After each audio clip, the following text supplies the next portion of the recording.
disruptivo,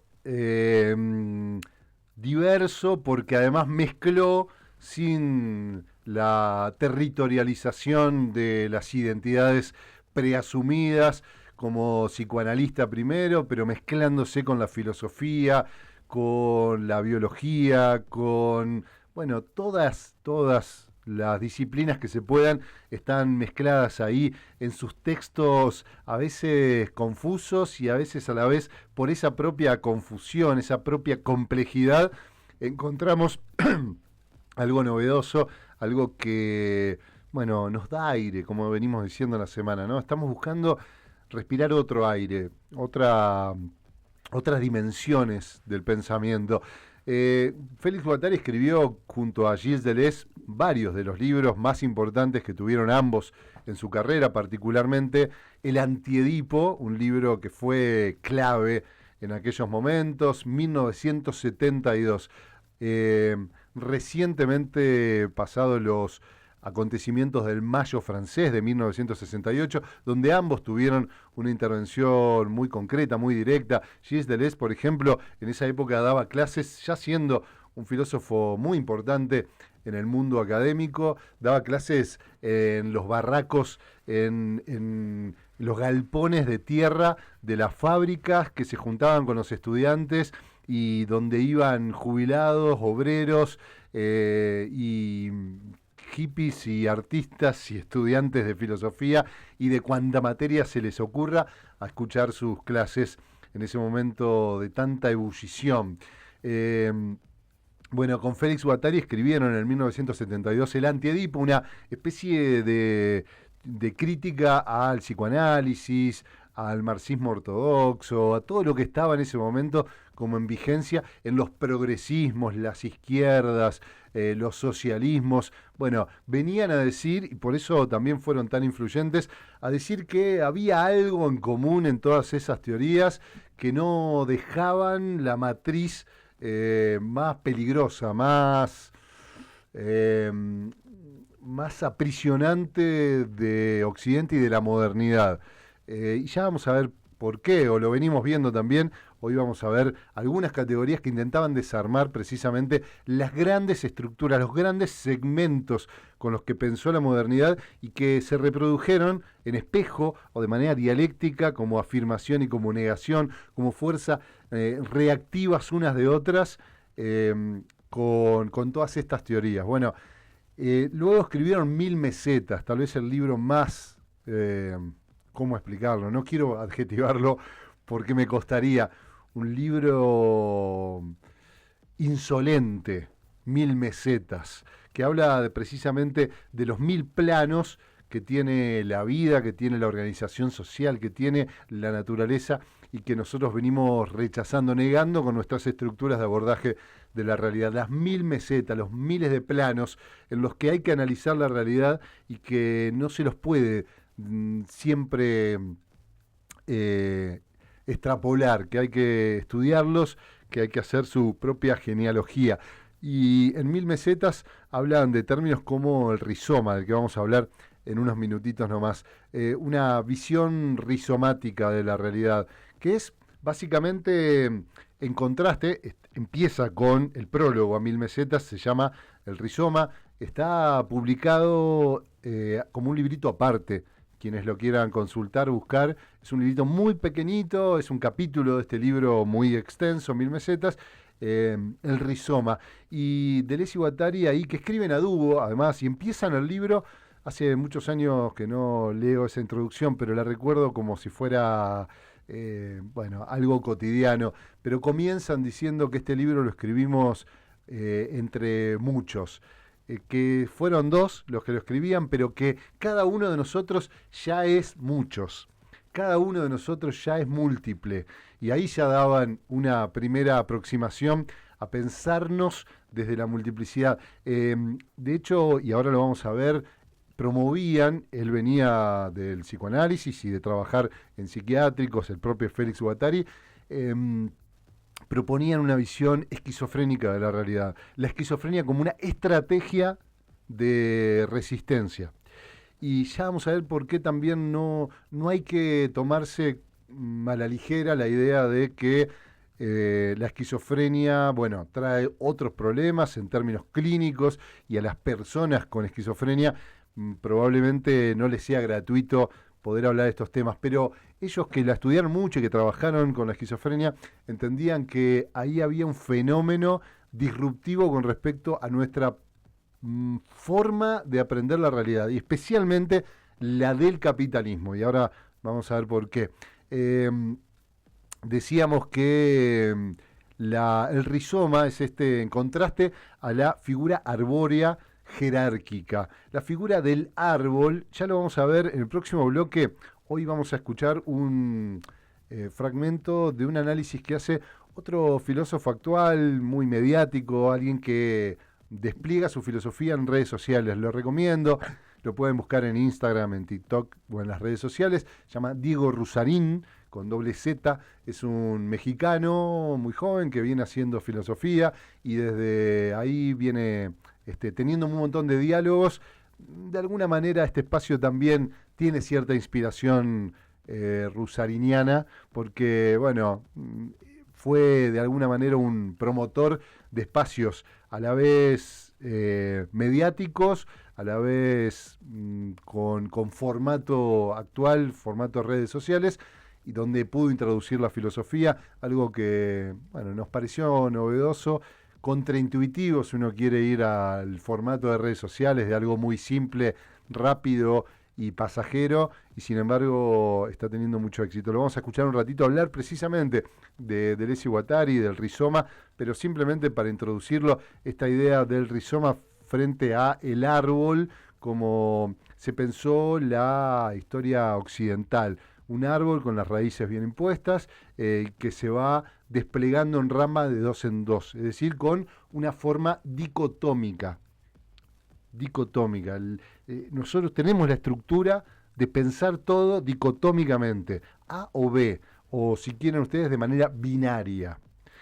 Bueno, el pluralismo que inspiran Deleuze y Guattari, el pluralismo que entienden es la manera de escaparle a estas fuerzas reactivas que han capturado el pensamiento de nuestra cultura y de nuestra civilización y que no permiten fluir nuestras propias energías más potentes, más activas, más creativas. Bueno, esa pluralidad hace necesario que podamos quebrar nuestro pensamiento binario y dicotómico. Ya vamos a ver de qué manera. Bueno, el rizoma es una estrategia que tienen algunas plantas en la naturaleza para poder salir de un solo tronco, que además cuando se lo corta muere la planta. En el rizoma, como estrategia también de resistencia que ellos proponían, no, por más que mates un tallo, no vas a poder matar la planta porque subterráneamente cada uno de esas raicillas están vinculadas unas con otras, alimentándose, retroalimentándose, y prácticamente no hay manera de eliminar un rizoma. Bueno, decíamos que entonces ahí en Mil Mesetas despliegan al origen, en la introducción ya, ese concepto, y yo quería traer básicamente algunas ideas, algunos conceptos que ojalá les sirvan. No los vamos a poder profundizar, al menos no en la sección de hoy, pero dije, bueno, los voy tirando y cada uno resuena a lo que quiere resonar con esto, porque yo cuando los leí hace muchos años, muy joven, cuando recién empezaba a meterme en esto de la filosofía y habiendo leído a los clásicos y pasando de los filósofos antiguos a los medievales, a los modernos, a los contemporáneos y viendo ese hilo que parece que nunca se corte, que hay que seguir y que todo lo que va quedando afuera, bueno, fueron totalmente reprimidos, eliminados de la historia de la filosofía y recuperados por estos pensadores. Cuando uno los lee se da cuenta de que había algo que no encajaba, ¿no? Y que descubre una vitalidad nueva.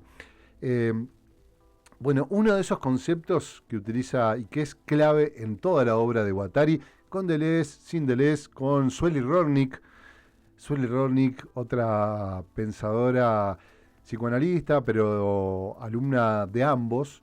Sueli Rornik es brasilera, pensadora brasilera, tremendamente provocadora también para poder pensar los feminismos, para poder pensar las formas de resistencia micropolíticas, para pensar la revolución molecular. De hecho, tienen un libro que se llama Micropolíticas, escrito por Guattari y Sueli Ronny, que está brasilera, que ella fue discípula, es decir, estudiaba con Deleuze y se analizaba con Félix Guattari, pero ella decía que era al revés, que era discípula de Félix Guattari, de su analista, y se analizaba con su profesor, que era Gilles Deleuze. Bueno, la micropolítica es un concepto de descentralización, de multiplicidad. Es un concepto clave para poder, sobre todo, y lo traigo por este motivo, para salir de la impotencia del sistema. Cuando hablamos de el sistema capitalista, el sistema del Estado, el sistema económico, siempre aparece ligado a una sensación de impotencia, de incapacidad de transformar esas cosas, porque el sistema es muy grande, yo soy muy pequeño, y nuestro pequeño grupo, en nuestra pequeña localidad, en nuestro entorno, no va a poder transformar esa realidad. Y por eso vivimos prácticamente 2 siglos donde la única forma de disputa del poder fue la disputa por el poder central, por el Estado, por el poder centralizado, que desde ahí se podía transformar la realidad. Todo otro intento quedaba desestimado como algo así como una inocencia o una precisamente impotencia, cuando tal vez sea precisamente lo contrario, al menos en nuestra era. El Mayo francés precisamente inaugura el Mayo francés lo pongo porque es el punto más visible, pero en ese mismo año se produjo la gran movilización de los estudiantes en México. En Argentina, en el 69, se producía el Cordobazo y el Rosariazo, y hubo ese clima, se vivía, al menos en todo Occidente, un agotamiento del Estado-Nación, un agotamiento de esa lógica en la cual era o el sistema o la revolución. La revolución con mayúscula, hecha por un gran aparato partidario que nucleaba a toda una clase que tenía toda una identidad asumida igualitaria, absolutamente monocorde, y que hacía la revolución para reemplazar a la otra clase. Bueno, todo eso se fue viendo cómo caía en saco roto, que ni el sistema dependía de la toma del poder, de un poder centralizado en el Estado, ni no estaba ahí localizado, o por lo menos dejó de estarlo a partir de aquellos tiempos, y le encontró otras estrategias. El neoliberalismo es precisamente la estrategia que encontró el capitalismo para dar el salto de desterritorialización de los lugares centralizados de poder. Lo que Félix Guattari llama, en el libro, ya les voy a decir en cuál, le llama el capitalismo mundial integrado.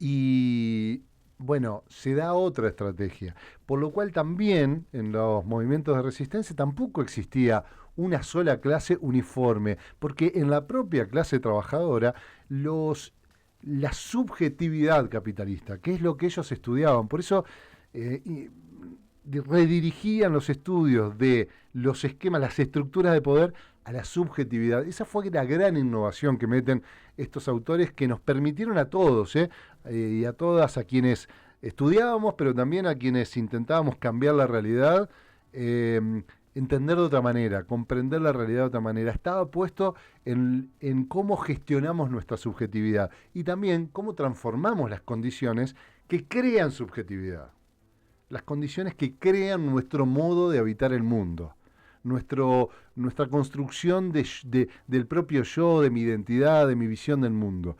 Bueno, esa micropolítica rechaza, decíamos, las estructuras centralizadas y jerárquicas, se enfoca, en cambio, en las multiplicidades y las redes de relaciones que constituyen la vida social.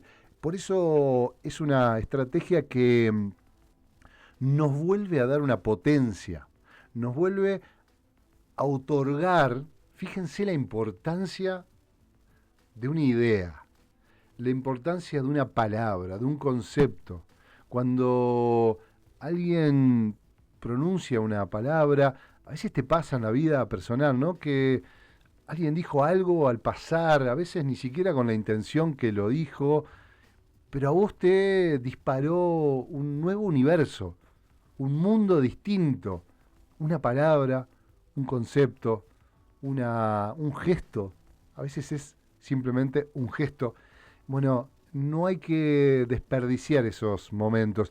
Y a veces un concepto, precisamente en filosofía, dispara, abre un universo nuevo de investigación, de acción, de sentimientos. Bueno, la micropolítica nos abre la posibilidad de que aquello que hagamos en la construcción de otra subjetividad, en lo que hablábamos acá con la gente de Ciudad Futura, de Rosario, que le llaman la prefiguración, en que no se trata de que vamos a cambiar nuestros hábitos de vida y nuestras formas de subjetividad después de la revolución, lo que llamaban el futuro de la revolución. Durante un siglo y medio, los movimientos de resistencia basaban su efectividad en cuando hagamos la revolución vamos a cambiar desde arriba toda nuestra realidad social y nuestra manera de habitar el mundo. Bueno, lo que estamos diciendo, lo que promueven estos autores y otros movimientos políticos, sociales, es no. Lo que hay que hacer es transformar en el camino. Cuando hacemos de una forma como nos gustaría que se habite el mundo. Cambiar nuestra gestión del trabajo, como hacen las cooperativas, por ejemplo, ya no esperando al futuro de la revolución para cambiar los medios de producción, sino modificando nuestra relación con los medios de producción en nuestra vida cotidiana, gestionando nuestros ingresos y nuestro consumo a través de esta acción de vivir sin patrón, de trabajar de manera en común, no socializando el medio de producción y no a través de una relación de propiedad privada. Bueno, hay alternativas, opciones, hay mucha gente haciéndolo y tenemos que encontrar la potencia de esos pequeños actos disruptivos, pequeños y no tan pequeños, algunos son muy grandes, por supuesto, y tienen un efecto impresionante, pero que producen una modificación, lo que ellos llamaban la línea de fuga. Mañana vamos a meternos con el concepto de línea de fuga, con algunas otras ideas de Félix Iguatari. Voy tirando algunos más, me quedan un montón y no sé cómo hacer para meterlos en una semana a la complejidad de estos pensadores y la cantidad de conceptos flecha, ¿no? Son una flecha, diría Atahualpa Yupanqui, una flecha que se tira en el aire y que, bueno, a partir de ese encuentro, de ese concepto con nosotros, no sabemos qué se produce un acontecimiento, es decir, algo inesperado y algo que puede derivar en otros territorios. Hablaban de nomadismo frente al sedentarismo, trataban de oponer el nomadismo, una actitud nómade, no estamos hablando de moverse del lugar, de viajar, que lo puede implicar, pero no necesariamente. De hecho, Deleuze prácticamente no viajó en toda su vida y hablaba precisamente como una canción ya les voy a decir de quién, que dice viajar sin moverse del lugar, ¿no? Bueno, se trata de eso, viajar sin moverse del lugar. El nomadismo es un concepto, una categoría para entender el mundo. Y se trata precisamente de salir de las identidades prefijadas por el sistema, en este caso el sistema capitalista, que se dedica a eso, a desterritorializar, es decir, sacarnos de nuestro territorio, de nuestro propio territorio, de nuestro ámbito, de nuestra construcción propia, desterritorializarnos, dejar de ser indígenas, dejar de ser serranos en nuestra identidad propia, dejar de ser lo que querramos ser para reterritorializarnos en sus propias identidades. Pero ahí aparece también el aparato de captura.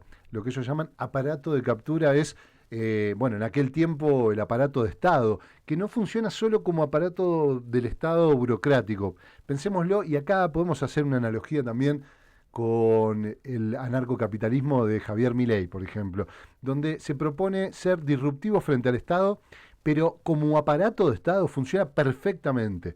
El aparato de captura, del que habla Deleuze y Guattari, es un aparato conceptual que a todos nos pone en un lugar, nos captura en un lugar y no nos deja salir y nos pone nos fija en un lugar.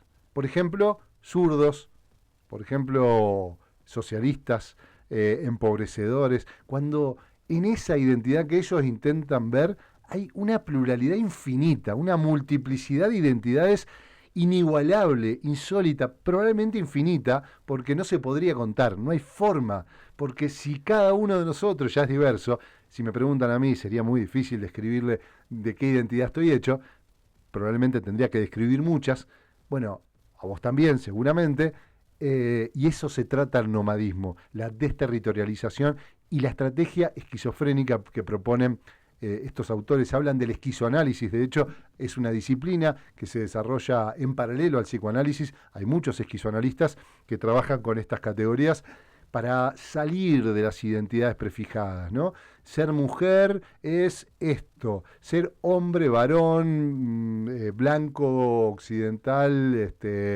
y con determinadas características, nos fijan un lugar. Bueno, no hay nada más sedentario en ese sentido, no hay nada más aparato de captura estatal que Javier Milei, hoy por hoy. Todos son capturados en una identidad.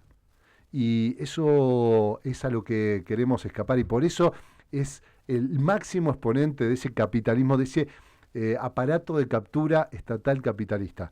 Bueno, oponer a eso este nomadismo, esta desterritorialización, que a mí me sale recanchero ahora porque la vengo practicando, pero los desafío a que la puedan pronunciar 3 veces, desterritorialización, y las líneas de fuga.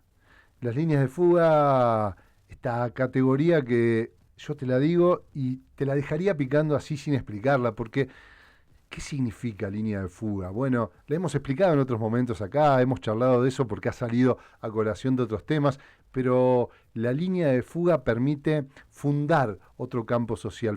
Ellos hablan de los diferentes planos y hablan de un plano de organización y el plano de consistencia. El plano de organización sería precisamente estas instituciones del Estado, estas instituciones fijas, duras, segmentadas, donde ya está prefijado su objetivo, su orden, sus jerarquías.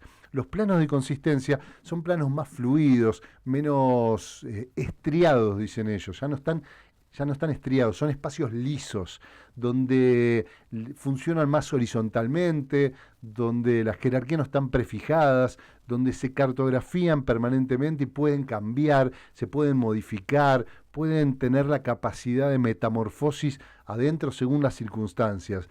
Bueno, la línea de fuga es precisamente producirle a los planos de organización planos de consistencia, crear esos planos de consistencia. Básicamente, algunos de los más conocidos para nosotros o donde nos implicó una práctica muy concreta fueron las asambleas, pero también estos espacios colectivos como cooperativas, como grupos de ferias, como grupos de compras comunitarias, como, bueno, grupos culturales, artísticos, vecinales, que se juntan, se reúnen con un objetivo común, pero donde no está ya prefijado un orden jerárquico previo a la constitución de ese espacio, de ese plano de consistencia.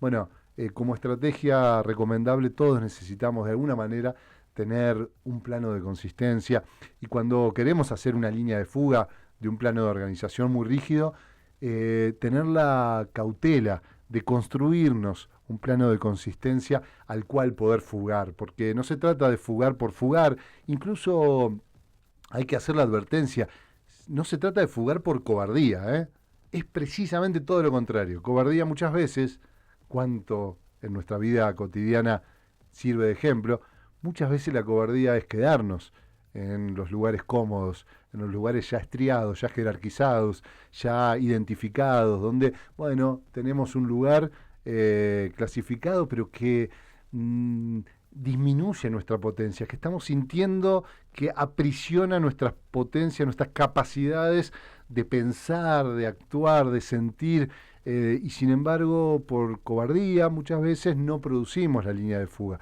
Bueno, tener la cautela de construir espacios de consistencia siempre es importante, pero además fundan un campo social distinto, por lo cual es disruptivo del sistema. Y ahí es donde la micropolítica todos estos actos que se van construyendo en la vida cotidiana, pero que tienen una eficacia en la constitución de una nueva subjetividad y que salen de la estructura en la que hemos vivido tantos años. Y acá cierro con esta reflexión, porque traemos esto, porque también nos encontramos con un límite en los cambios, en las transformaciones que se pretendieron hacer desde el Estado, particularmente en los progresismos de América Latina, donde se pretendió que se tenía el poder, se tenían los gobiernos, se tenía el Estado, pero no había una reflexión, no había un plan para modificar las condiciones de la subjetividad. Se trabajaba con la misma subjetividad capitalista, con la misma subjetividad de consumo, con la misma subjetividad de planos de organización, arbórea y todo lo que venimos hablando, pero se pretendía fundar otro campo social. Bueno, eso es imposible. Si no nos concentramos, si no construimos otros modos de habitar este mundo en lo cotidiano, si no construimos una manera ecológica en lo cotidiano, en nuestra vida particular y en nuestra vida colectiva, y vamos también disputando a veces poderes locales en los municipios, en las comunas, donde nuestra vida comunitaria tiene sí una eficacia, donde esta posibilidad de modificarnos unos con otros está a la vista y está clara, y de ahí, de abajo para arriba y de la periferia al centro, bueno, los cambios vamos a verlos pasar y vamos a ver cómo vuelven y vuelven los Milei de la vida.